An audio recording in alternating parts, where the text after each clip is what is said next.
నిజామాబాద్ జిల్లా రెంచల్ మండలం కందకుర్తి సీతారామ ఆశ్రమం 4 రోజుల నుండి కురుస్తున్న భారీ వర్షాలకు సీతారామ ఆశ్రమం నీట మునిగిపోవడం జరిగింది. 28వ తారీఖున అక్కడ ఉన్న స్వామీజీలను ఎస్డీఆర్ఎఫ్ బృందం నిజామాబాద్ వారు తీసుకురావడం జరిగింది. గోవులని మొదటి అంతస్తులో కట్టేసి రావడం జరిగింది.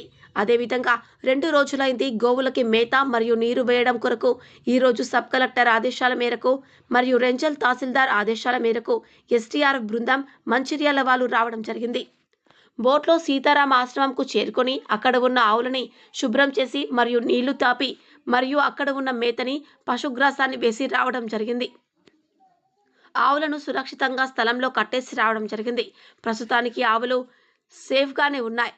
ఈ దానికి ఎస్డీఆర్ఎఫ్ బృందం మంచిర్యాల వాళ్ళు సహకారం అందించారు. సబ్ కలెక్టర్ మరియు ఎంఆర్ఓ రెంజల్ ఎస్ఐ కందకుర్తి సేవా సమితి అధ్యక్షులు అంకు మహేష్ మరియు నేపాల్ సింగ్ దేవాల గోవింద్ మరియు బైరిభద్రం రమేష్ ఎస్డీఆర్ఎఫ్ బృందానికి సహాయ సహకారాలు అందించారు.